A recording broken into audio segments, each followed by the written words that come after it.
It's a particular delight to welcome Cliff May here, whom I've known for some years. He, as you know, is the founder and president of the Foundation for the Defense of Democracies, a group which has become one of the most important public policy think tanks in Washington through its articles, through its policy papers, through its seminars, through its conferences. Just an example from today, one of the senior scholars, Roel Mark Gorecht, had a piece in the Wall Street Journal as an op-ed, a very insightful piece about whom we should wish to have win in the Iranian presidential election. Very fine. I would say that it is a measure of what Cliff May has achieved that Foundation for the Defense of Democracy has one of the best lineups of scholars in Washington, and it's, I think, why this organization hits over its weight class compared to some other public policy groups that have far larger staffs and budgets, but a lot gets done in FDD.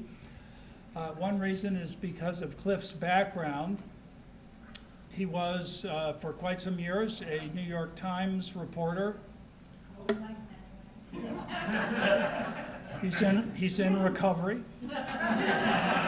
but it gave him intimate knowledge of the world. He covered events and had his dateline from Iran, Iraq, Afghanistan, Pakistan, Saudi Arabia, Israel, West Bank, Jordan, Turkey. You get the general picture there. He has a weekly column in the Washington Times called Foreign Desk. Cliff is serving as a commissioner on the United States Commission on International Religious Freedom, which just had an important meeting today in releasing their annual report. He was appointed, nominated to serve on the Broadcasting Board of Governors, but I just told him how lucky he was that he was never confirmed. Someone laughed, who knows why. And he has served on the Bipartisan Advisory Committee on Democracy Promotion. He was appointed a senior advisor to the Iraq Study Group. I don't know whether I should. I was a dissenter, so just so you were a dissenter. There were about three of us.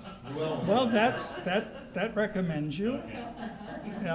Can I tell the joke about the baggage claim in Yemen? Please. Okay, so in 2009, at the end of 2009, Cliff May suggested releasing the detainees from Guantanamo to Yemen and then sending missile strikes to the baggage claim area.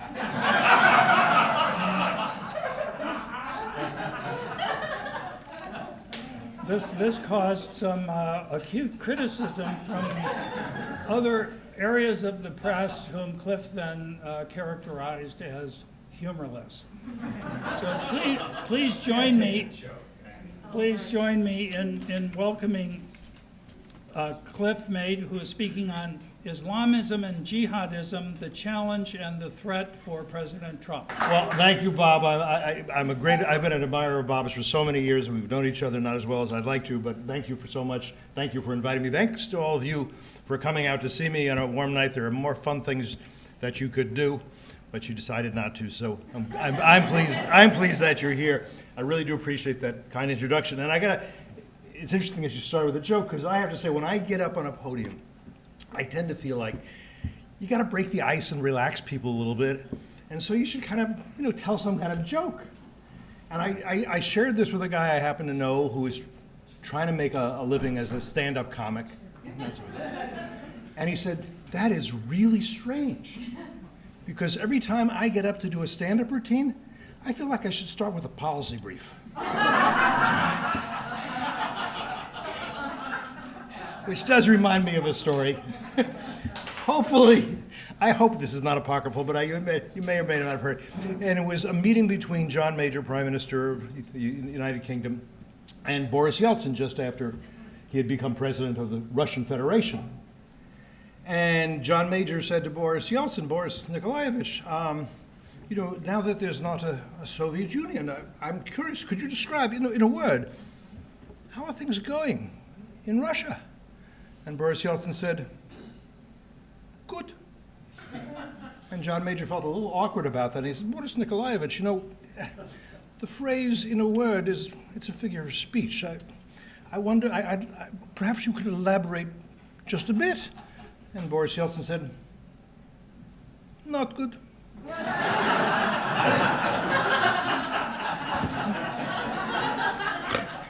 So, similarly, if you ask me to sum up how the United States is doing 100 odd days after the inauguration of a new president, and they have been kind of odd days, that's not a criticism, it's just an observation, I would say good. But if you ask me to elaborate, I'd say not good. Good because, look, we're not in a Great Depression, and our sworn enemies don't have nuclear weapons yet. Thank you. But the world is in considerable turmoil. President Obama's various foreign policy experiments, the reset with Russia, the nuclear deal with Iran, his outreach to Muslim countries, and his early and special friendship with Turkey's Erdogan, his pivot to Asia, his opening to Cuba, these initiatives did not produce the results one might have hoped for.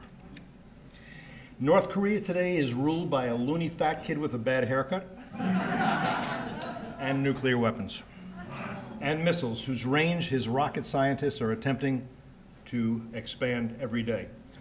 North Korea is a can that has been kicked down the road by a string of administrations since 1994, when President Clinton concluded the agreed framework.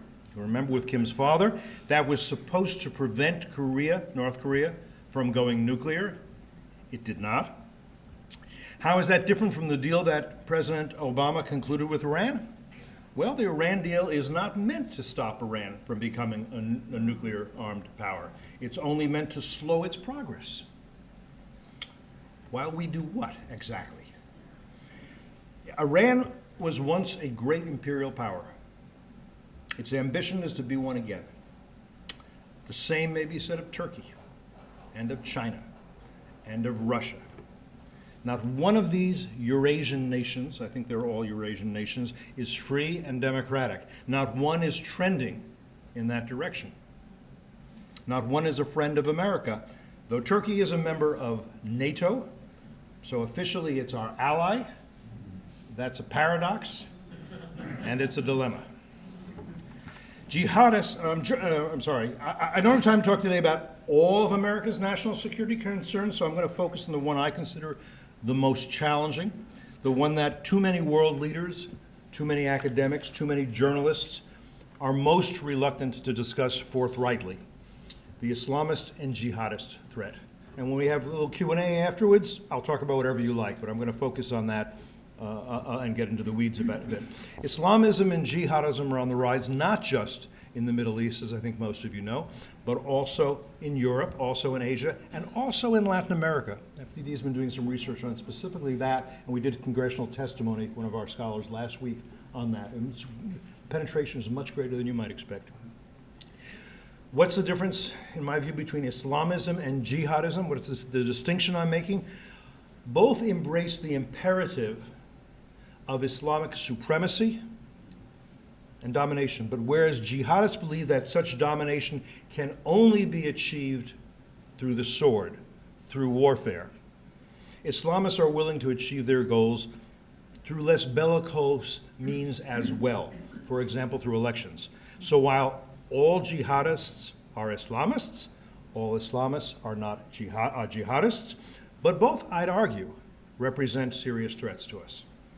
And we do not have, and we never have had yet, a coherent and comprehensive strategy to defeat those ideologies and those motivated by them.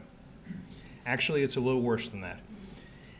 I want you to imagine that Bob had invited me here on September 12th, 2001. And imagine that I had come here and I had said, here's my prediction today. Within less than 20 years, the United States will be giving billions of dollars and a path to nuclear weapons acquisition to the leading state sponsor of terrorism in the world, according to us, according to the US government. Well, you'd have said I'm crazy. Bob would not have invited me back. Bye-bye. But I would have been right if I had come here in 2001 and had predicted that. That's where we are. As for President Trump, again, good and not good.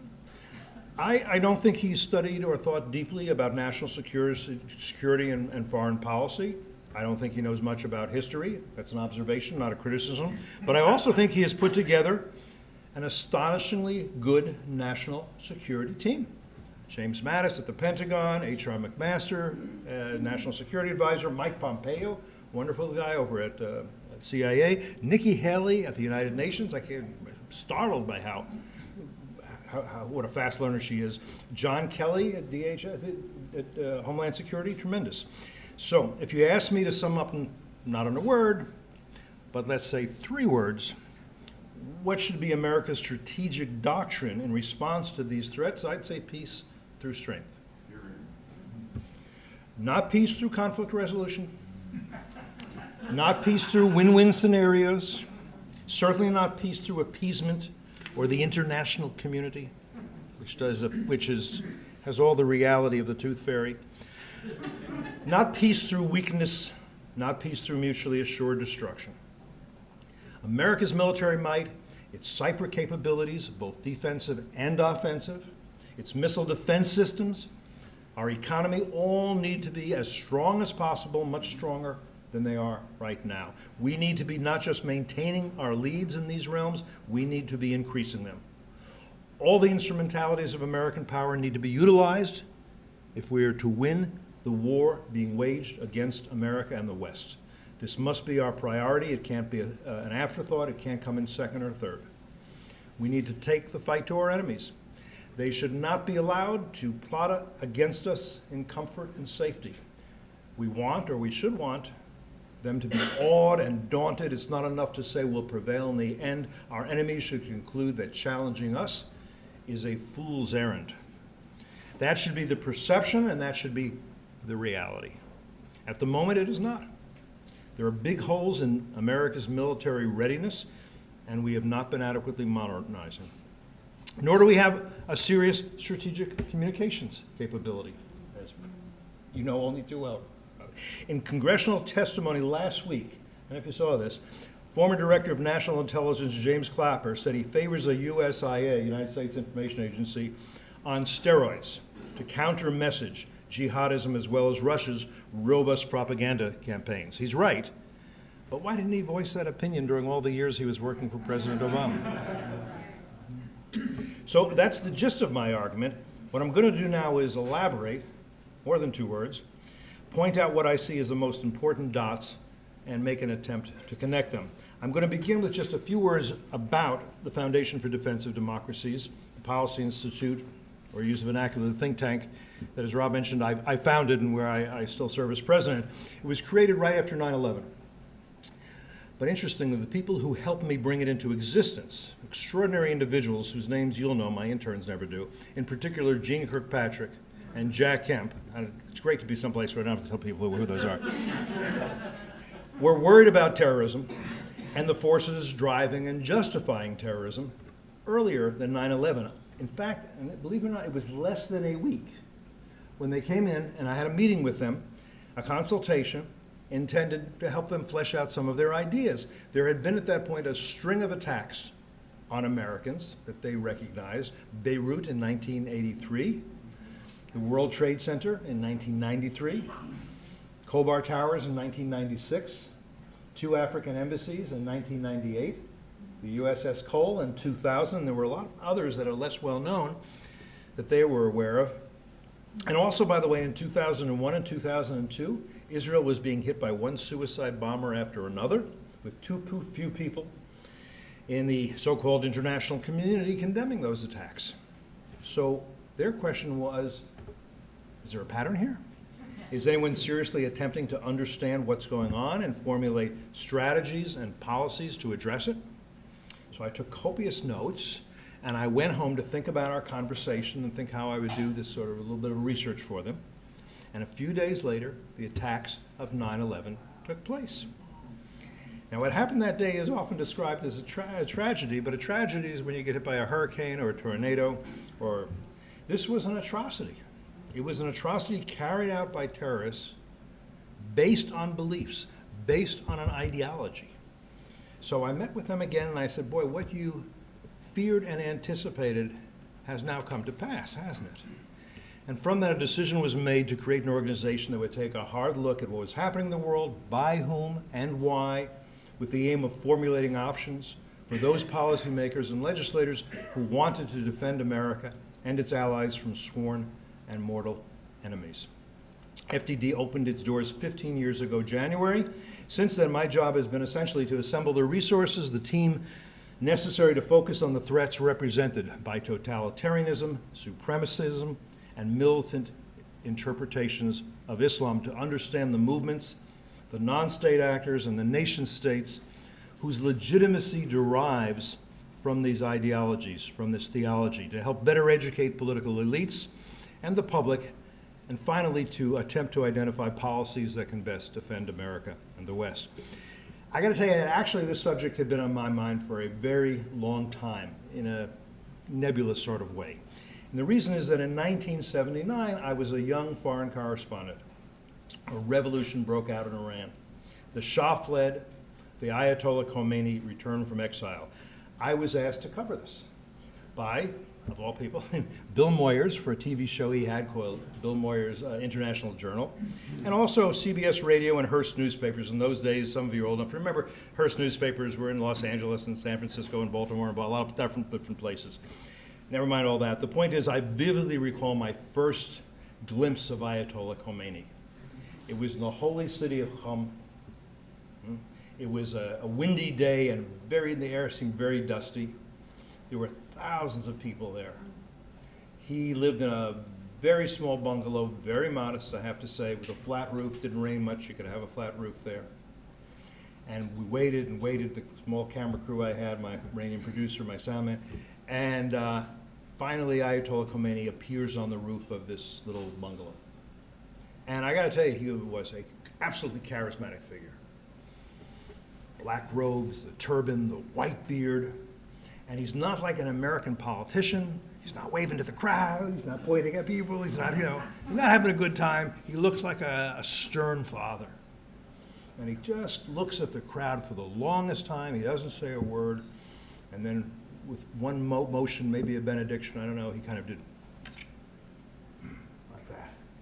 And the crowd went wild, cheering, and the women ululating. You all know what ululating is. And at that point, my producer, who I had met up with there, who was an Iranian, turned to me and he said, "You are very lucky." And I thought to myself, what does he mean by that? And I wasn't sure, and I took a stab at it. I said, you know, Bijan, you're right. I'm very lucky because, I could have some job in some office somewhere, and instead, I got a front row seat on history. I mean, this is really exciting. Here I am. This is terrific. You're right, I'm lucky. And he looked at me like I was just the stupidest person he had ever met. He said, you don't understand, do you? You are very lucky because in all of history, there have been only a few really great men. There was Moses, there was Jesus, there was Muhammad, and now there is Khomeini, and you are in his glorious presence. I said, oh, this is not your father's revolution. Let me read you something by the famous Tunis-born Muslim historian and philosopher, Ibn Khaldun. In the Muslim community, jihad is a religious duty because of the universalism of the Muslim mission and the obligation to convert everybody to Islam, either by persuasion or by force. The other religious groups did not have a universal mission, and the jihad was not a religious duty for them, save only for purposes of defense. But Islam is under obligation to gain power over other nations. Ibn Khaldun did not come to that conclusion because of any legitimate grievances against America or Israel. He did not come to that conclusion, some of you know the punchline of this joke, I can tell. He did not come to that conclusion because he was concerned about economic injustice or global warming. How can I be so sure? Because Ibn Khaldun died in 1406. Today, and I want to say this clearly, most Muslims do not subscribe to this reading of Islam. Among those who do not, the Ismailis, the Ahmadis, modern Sufis, most Kurds, the Hashemites of Jordan, the Malikis of Morocco, the Ibadis of Oman. Egyptian President Abdel Fattah al-Sisi is fighting jihadis every day in the Sinai. Islam has traditionally been moderate in West Africa, where I lived for a while, and in the Balkans and the South Pacific, though in recent years, radicals have been making serious inroads in all of these places. As you know, you probably know, but I won't talk about Indonesia now. I don't want to get on a sidetrack. There are also reformist Muslims who actively challenge the bellicose readings of Islam. They very much deserve our support. Indeed, such Muslim reformers are despised and marked for death by their radical co-religionists. Unfortunately, few Muslim reformers have either wealth or political power in what we have come to call the Islamic world, nor in that world is it safe for them to even speak freely, much less organize against the Islamists. The Islamic project, as Ibn Khaldun interpreted it, began to be revived in the 20th century, soon after the fall of the Ottoman Empire and the abolition of the Islamic Caliphate. As you all know, that was in 1924. 4 years later, in 1928, Hassan al-Banna founded the Muslim Brotherhood in Egypt. He wrote, remember Ibn Khaldun, he wrote, "It is the nature of Islam to dominate, not to be dominated, to impose its law on all nations, and to extend its power to the entire planet." And exactly 20 years later, Sayyid Qutb arrived in the United States, also from Egypt, on a scholarship. He spent several months in Greeley, Colorado, at Colorado State College, which is now the University of Northern Colorado. And from there in 1949, he published his first major work, Social Justice in Islam. When he returned home, by the way, he published another book, The America I Have Seen. It was not flattering. He talked of America's materialism, its racism, its brutal boxing matches, its superficiality, its enthusiasm for sports, its support for the new state of Israel, and its animal-like mixing of the sexes, even in churches, quote unquote. I'm going to read you one quote from that book, and if you require a trigger warning, consider yourself trigger warning. "The American girl," he wrote, "is well acquainted with her body's seductive capacity. She knows it lies in the face and in expressive eyes and thirsty lips. She knows seductiveness lies in the round breasts, the full buttocks, and the shapely thighs, sleek legs. And she knows all this and does not hide it." His writings developed Muslim Brotherhood thinking and also fortified the theoretical and theological foundations upon which other Islamist groups would build. Qutb said there could be no mixing of Islamic law, Sharia, and democracy because Sharia is from God, Allah, and therefore perfect and comprehensive. By contrast, quoting again, democracy is a human system and therefore error-ridden and incomplete. Substituting man-made laws for God-given laws is a grave offense. Qutb also said truth and falsehood cannot coexist on earth. The liberating struggle of jihad does not cease until all religion belongs to God. In other words, jihad does not cease until Islam dominates the world. Such views, I think it should be obvious, are not compatible with tolerance and other Western ideas and other values. There is no common ground on which to build an international community with those who take this view. So when I arrived in Iran in 1979, I didn't know any of this. I was unfamiliar with all this history. But I got to tell you, most of the other reporters I was with, who were older and more experienced than I, they didn't know anything about this either. Nor did the diplomats, even the ones who were posted there. almost all of them chose to view Khomeini through rose-colored glasses. Let me give you some examples. On February 12, 1979, Time magazine reported that Khomeini believes that Iran should become a multi-party democracy with several political parties. A New York Times piece predicted that the Ayatollah would provide, quote, a desperately needed model of humane governance for a third world country. President Jimmy Carter's UN ambassador, Andrew Young, called Khomeini some kind of saint. William Sullivan, the US ambassador in Tehran, compared Khomeini to Gandhi. Richard Falk, a professor of international law at Princeton, wrote in the... He has his fans here, I see. He wrote that Khomeini's close advisors are uniformly composed of moderate, progressive individuals who share a notable record of concern with human rights, resisting oppression, and promoting social justice.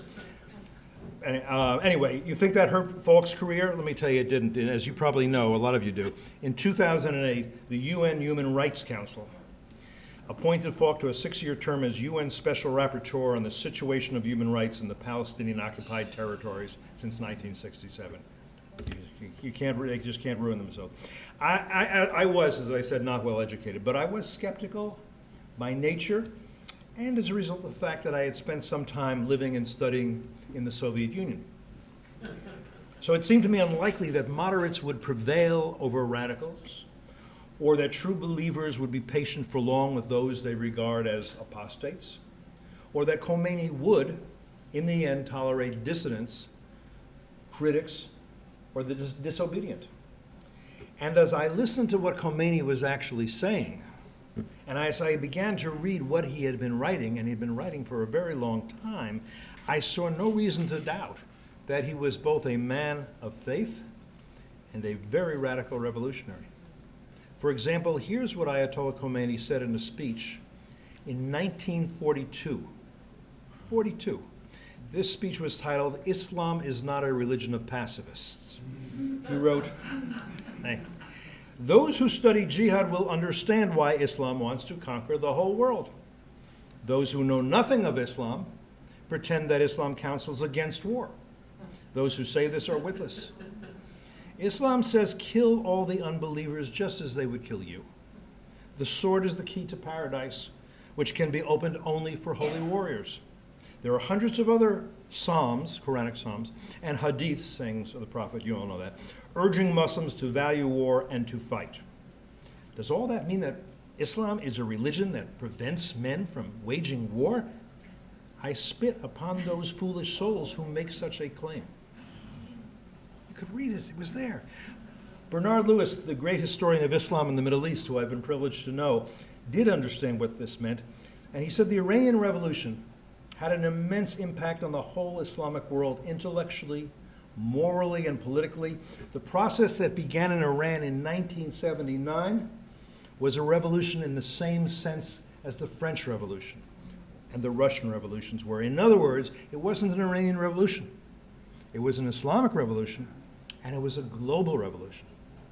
An important point often overlooked or misunderstood, though Khomeini was a Shia and a Persian, his revolution also electrified Arabs and Sunnis.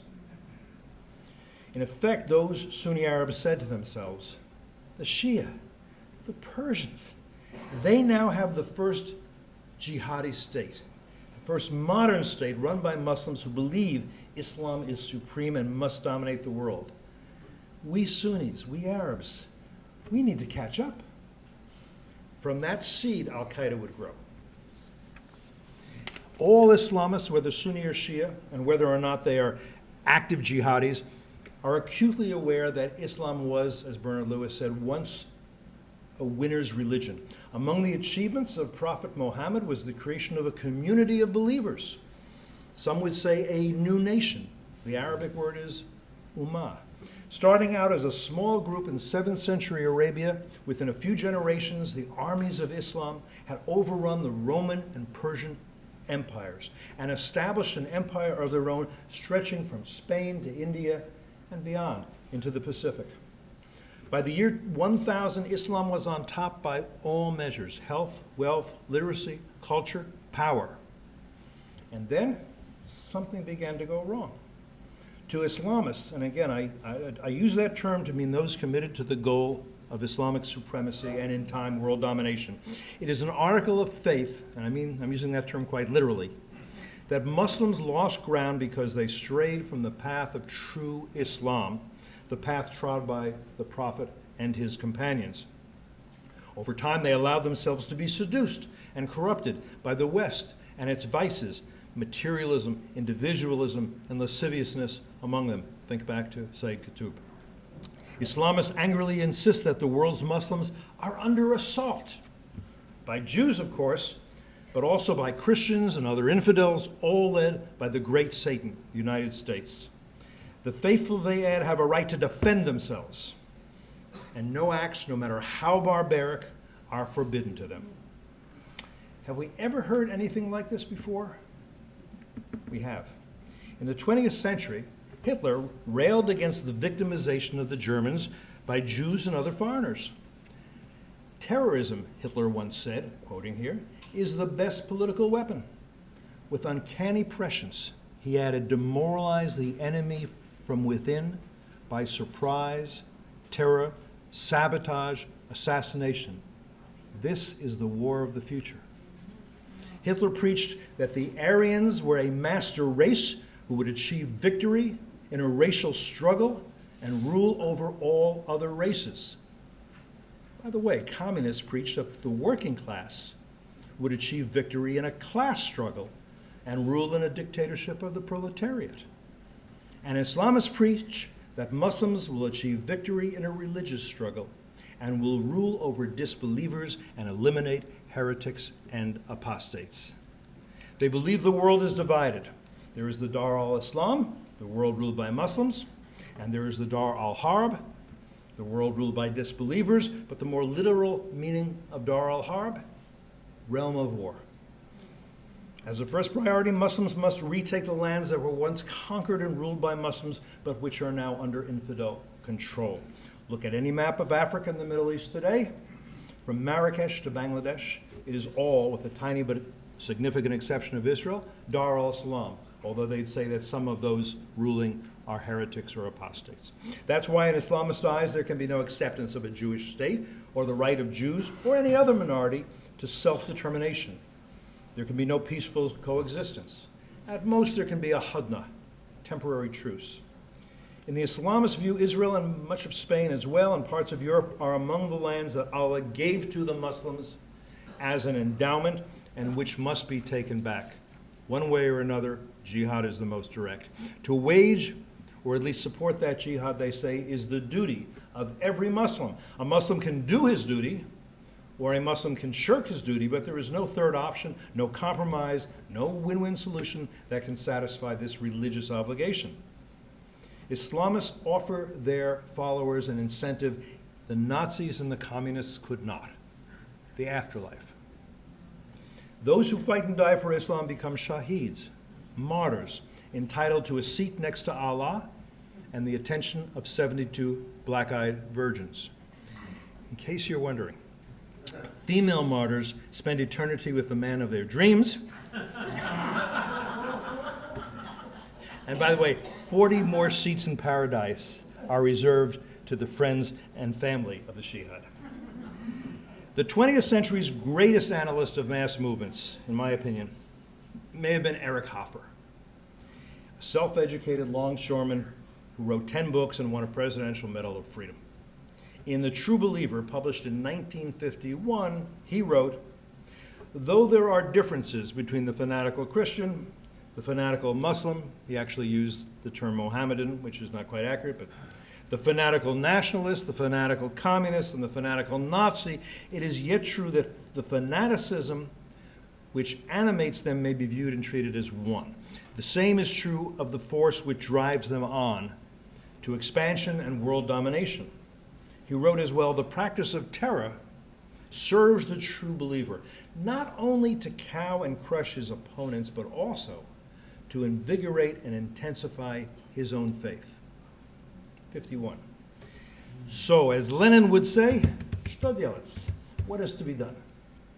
I suggested earlier that we need a coherent and comprehensive strategy to defeat these ideologies. We have managed to conceive and implement such strategies in the past. Our strategy against Nazism was belated and mostly kinetic. To defeat the Nazis and their allies required battles on many fronts, from the North Africa to the South Pacific to Europe. World War II, though relatively brief, was exceedingly lethal. More than 60 million people killed, about 3% of the world's population at the time. The Cold War followed. It was much longer, but less kinetic and less lethal, at least for America. I think it's a more apt strategic model for the current global conflict. In 1946, diplomat George Kennan sent his long telegram from Moscow analyzing Joseph Stalin's ideology and intentions. Largely on this basis, President Truman in 1947 decided to contain the Soviet Union and assist those threatened by communist aggression. 3 years after that, a state defense policy review group was established under the chairmanship of Paul Nitze, director of policy planning in the State Department. That group produced NSC 68, a 58-page national security report on the USSR, its, quote, fanatic faith, and its determination to impose its absolute authority over the rest of the world. NSC 68 explained why totalitarians could not sincerely embrace peaceful coexistence. It said the United States, as the principal center of power in the non-Soviet world and the bulwark of opposition to Soviet expansion, is the principal enemy whose integrity and vitality must be subverted or destroyed by one means or another if the Kremlin is to achieve its fundamental design. On this basis, President Truman implemented a robust set of policies, including covert actions, psychological warfare, all communication strategies, all aimed at weakening the Soviet Union and frustrating its imperialist designs. But in 1983, President Reagan came to the conclusion that containment had proven insufficient and attempts at détente unavailing. He accused his predecessor, President Carter, of vacillation, appeasement, and aimlessness. It's sometimes said that President Reagan's strategy was we win, they lose.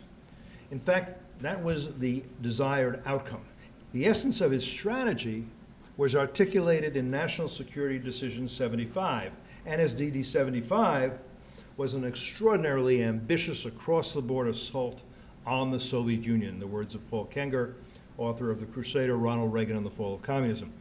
To the disapproval of many academics and State Department officials and journalists, Mr. Reagan would call the Soviet Union an evil empire and exert pressure, diplomatic, military, ideological, and not least economic, on a regime that was neither as strong nor as stable as it looked to most observers, the CIA very much included. On December 25th, 1991, 3 years after President Reagan left office, the hammer and sickle flag that had flown over Moscow since early in the 20th century would be lowered for the final time, and Boris Yeltsin would be the first president of the Russian Federation. In retrospect, it may appear that the defeat of communism was inevitable. More plausibly, it was the result of Mr. Reagan's revival of national strength and purpose, combined with solid research, analysis, and above all, strategic planning.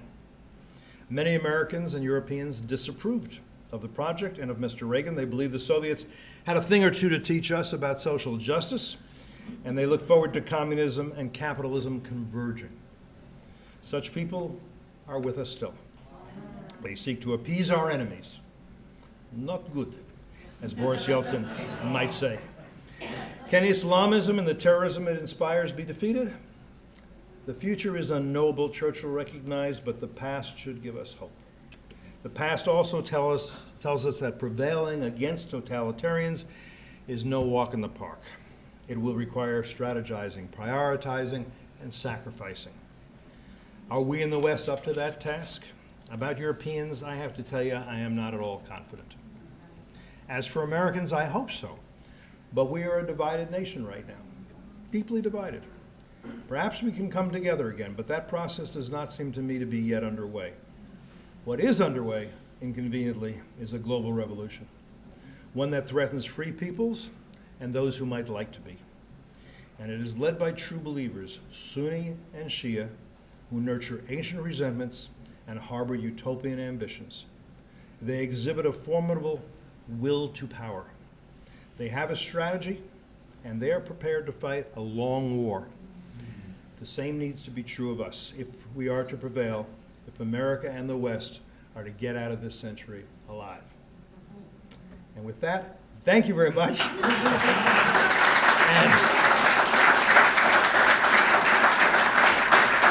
I look forward to a discussion. Yeah, we have a little bit of time. Indeed, we do. Please, Cliff, why don't you call on? Yeah, go ahead. I, of course, agree with your analysis. But Oh, good. I think many do. But programmatically, strategically, what are you proposing? I mean, for instance, on simple things, Daniel Pike says you don't need to ban Muslims, you need to impose a loyalty test or to exclude those who believe in Sharia. Where would you begin this fight against Jihadism and Islamism? And you weren't clear whether all the vast majority of Muslims, let's say here in America, so-called peace-loving Muslims, do they belong to one of these two groups? A couple of things. I mean, I think in terms of what we know, and we don't know as much as we ought to, let's assume that no more than 10% of the Muslims in the world are Islamists. Reasonable thing, more or less. But if there are 1.2 billion Muslims, you got a pretty big number there that's against you. And the reformers are a very, very tiny number. Wonderful people, but very tiny number. Again, they don't exist for long in the Muslim world. They're in danger in Europe. They can survive here, but how many can we name? Not a whole lot. And the problem with moderate Muslims is they don't have much impact on the debate.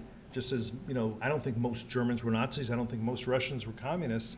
But it didn't really matter because they weren't fighting them. They were kind of going along with them.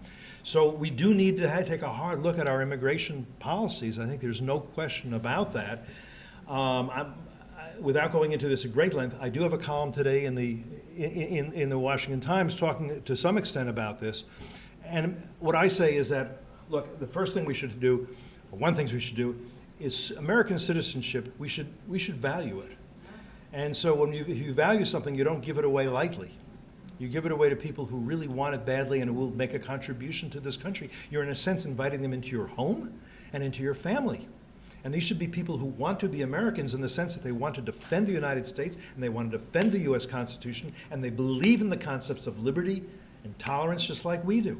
Right now we've got a visa lottery. The idea that you could win your way into the country is absolutely outrageous. I also don't believe in this family unification should mean my wife and my kids, and probably very little after that, because it becomes a chain. Why should my uncle, who is indolent and unskilled, get citizenship, but somebody else who has skills and ambition and an employer wants to give him a job, he can't get in? How is that fair? Why should my uncle, who's a Nazi or an Islamist or a communist, get citizenship because he's my uncle? Once again, somebody who says the greatest thing for me in the world would be to live in freedom and defend freedom, he wants to come here. Is it hard to make these distinctions? So I would make it a lot. I want immigrants. I want legal immigrants. I think we also need foreign workers. Foreign workers, they don't have to be citizens necessarily. That's a whole different thing. A lot of people want to come here to make a living, and if there are jobs that Americans do not want to do, and employers can't find them, let's get people in there with who we can have background checks on and know who they are, and they come here and they work, and when their job's up, they go home to their families. And if they decide while they're here, I want to be a citizen too because I love this country, God bless them. Like everybody else, they make their case that we include them in our club.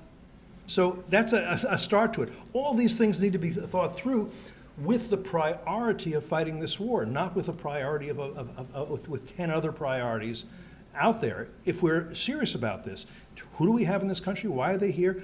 Who do we want to bring in? Who's going to strengthen this country? Does that make some sense? I know it's only a little bit. I know to you, and not many others. Go ahead. Yeah. Oh, I'm sorry. Yeah. Go ahead back there.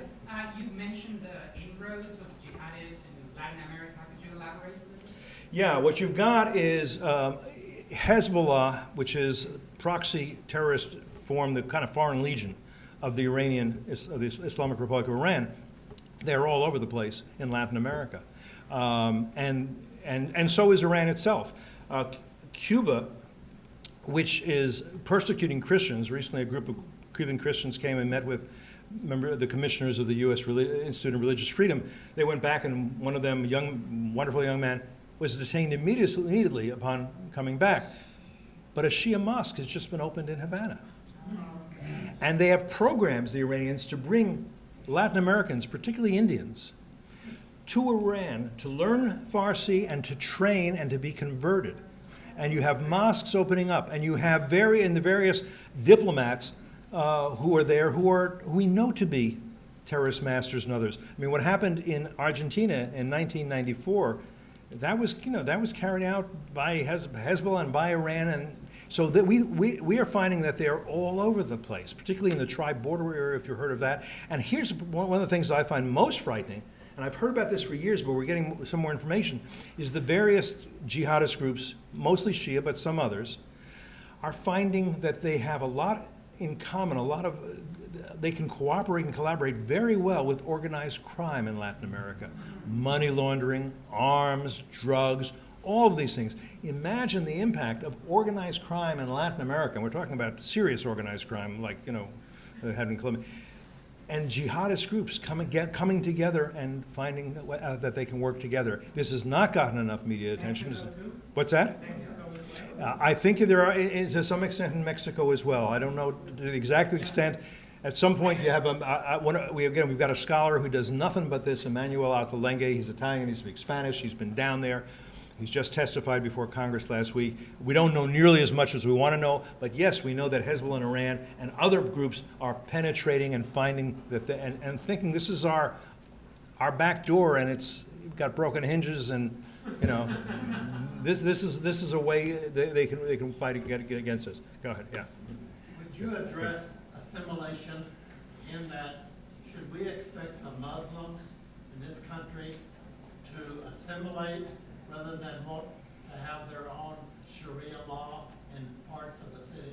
Absolutely, yeah. I think there's two questions. There's two parts to this: there's assimilation and integration, and I think essentially people should be proud of their heritage, and they have their own religion and all that. But yes, if you come here, you should be able to say, if you want to be a citizen, the law of the land, the highest law of the land, is the U.S. Constitution. Nothing is higher than that. And by the way, this is another discussion, a fight we are having or should have with the transnational progressives who think the UN is a government, incipient global government, a parliament of nations. It is not, it should not be, we should not. But when Obama has the most consequential nuclear arms limitation treaty or agreement of the century, and he turns down congressional advice and consent and says, I'm going instead to the UN, and if the UN blesses it, it's now international law. He is making the UN into a government. I think this is another thing we have to do, is reform the UN and in part of what I mean is we do not surrender sovereignty to the UN or any international institution, none. So yes, I think there are difficulties. Yes, if you're a Muslim coming here, you should be able to say that I'm living in a land where I respect the law of the land and I respect the Constitution.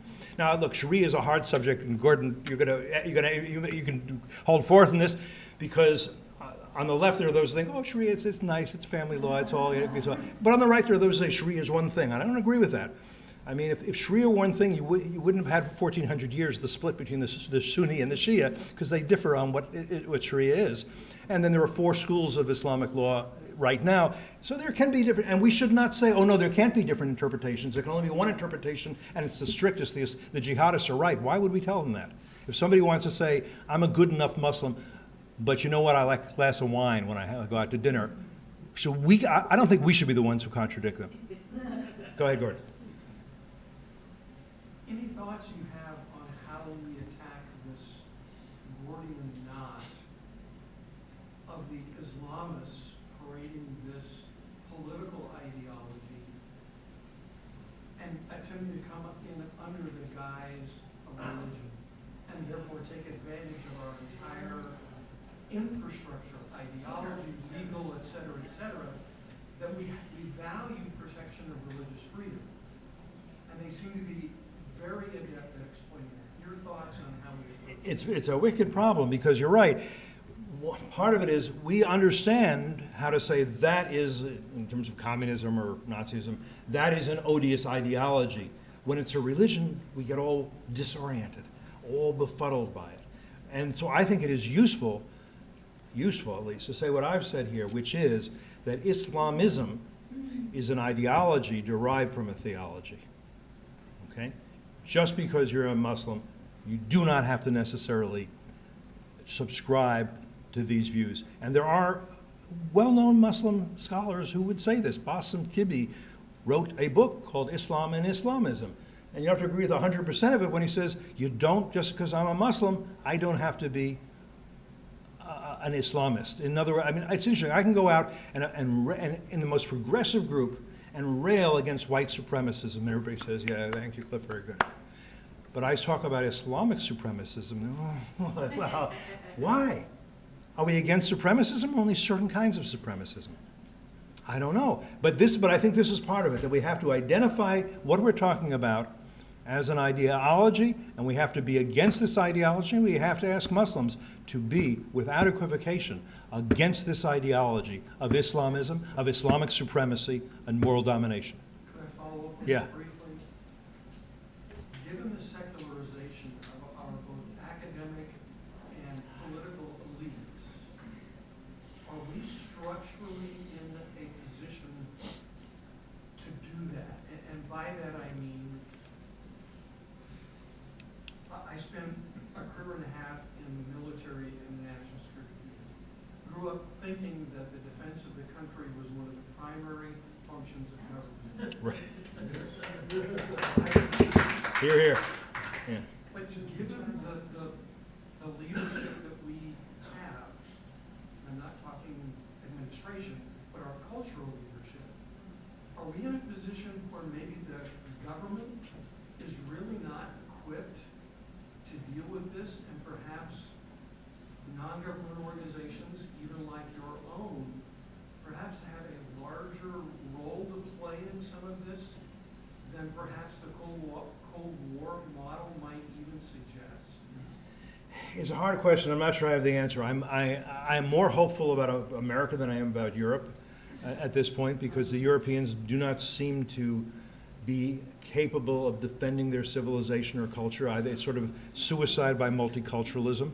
And I do think that I'm in favor of pluralism, but not multiculturalism, which suggests that all cultures are the same. No culture is better than any other. I have no preferences. Well, if you have no preferences, that's great, because some other people do. And since they feel rather strongly about it, they're going to dominate you. Europe is post-Christian, post-democratic. They think they're post-historical, but they ain't. They don't understand what's happening to them. Anyhow. We need to wake up to this, and I think you'll agree that a lot of what we're talking about today, and I think a lot of what I'm saying, is not what you're going to read in the progressive media, which is a lot of the media, and it's not what kids are being taught on most campuses. And so we need to start to deal with this problem realistically. And it's remarkable that this many years after 9/11 and this many years after the Islamic Revolution that occurred in Iran in '79, we are not able to yet have, I mean, we are here, but in general, have candid discussions about these issues and argue about these in public. There are a lot of places where I'm sure they would drag me out by my throat. Considering their use of Taqiyya, how would you go about setting up a process or procedure to vet them or overcome? They're lying to you. Taqiyya, is the idea that you can lie to your enemies. Look, I would just to be fair, in any conflict, one side lies, you lie to your enemies lie to you. That's always the case. If you're talking about it in terms of immigration particularly, that's where I say we should have a very selective regimen in terms of who comes into this country. Very selective. And not huge numbers, because you can you know what? Rob has a bottle of wine, and I have a glass, and I can still get up here and talk to you. But if I drink the whole bottle, probably not. So we got to be able to assimilate. We got to be able to digest what's coming in, right? I don't know how many. I'm not going to get. But I will tell you that I think. Look, when you set up, as they have in Europe, ghettos of Muslims, And we have it here in the And we have it here in certain places. The Somalis are not doing a great, they're not being integrated and assimilated. These can become ghettos or they can become colonies, depending. In Europe, I think they're more and more becoming colonies because you have radical clerics who then lay down the law, lay down the Sharia law, say here's what is allowed and here's what's not within our territory. And when you and at that point, those people are not going to become French or British or German. What would you do with Dearborn? What would you do? Dearborn is not. Look, I don't think Dearborn is necessarily the worst because a lot of in America, I think we need to be careful going forward, but we're okay right now. The majority of the Middle Easterners we have, our Arabs, are actually Christian. Now, some of them are anti-Jewish and some of them are anti-Israeli. But I'm not going to throw anybody out who's here legally. We don't need to do that. But going forward, let's have a policy on immigration that benefits American citizens in our society. Let's start at this point. You know, we got a lot of people that you and I disagree with vehemently. You know, teaching on our campuses and not just in Dearborn. But let's think about what we do. What we do now, we can't change the history. So how do you set up a system to vet people coming from countries that are totally dysfunctional, say like Syria, where it's impossible to know if they were criminals in the past, if they were committed atrocities? How do you do that? I think you pretty much can't, and where you don't have sufficient information, you probably shouldn't be. And I think I think a lot of look. First of all, I don't think the solution to the pathologies of the Middle East is to try to identify all the good people and bring them to America and Europe and leave those countries to the bad guys. I don't think that's going to work. I don't think that's a plan. And I think that's what a lot of people are talking about. Well, it's terrible. I think what we want to do is make it possible for them to stay and for the good guys to prevail there. Now, that's not an isolationist foreign policy, but I'm also not saying that we should be sending 100,000 troops. But could we have had what are called safe zones, I would call self-protection zones in parts of Syria? Yes, there actually are some like that, particularly across the border from Israel, where the Druze live. Why? Because some of you may know this, some of you may not. The Druze population of Israel are very, very loyal citizens of Israel. They serve in the military. And the Druze essentially went to the Israeli government and said, our brothers and sisters in Syria, they're under attack and they're dying. We're going to ask you to help. And they said, yeah, well, we will. And so very quietly, Druze Mountain and the area of Dara, they have been trying to help set up these self-protection zones. They're trying to stay out of there so nobody knows. But various things, equipment, ammunition, weapons, get to people who need it. We need to do that. Look, this is another discussion. The nation state, the Westphalian principle, is failing in the Middle East. This experiment is not coming out so well less than 100 years later. I don't think Syria is a state again. I'm not sure it ever was a coherent state to begin with. But I don't think it's enough to sit back and watch the fires burn either. I don't think it had to get as bad as it has gotten. More than 500,000 dead, more than 5 million displaced or refugees. It is really a shocking thing that Samantha Power, who literally wrote the book on genocide and said we cannot be bystanders to genocide, was a member of Obama's cabinet and the UN ambassador presiding over genocide in the Middle East. And evidently Obama, she brought that up a couple times. Did you hear about this? And Obama said to her, Samantha, we've all read your book. She should have resigned. She didn't. We read your book.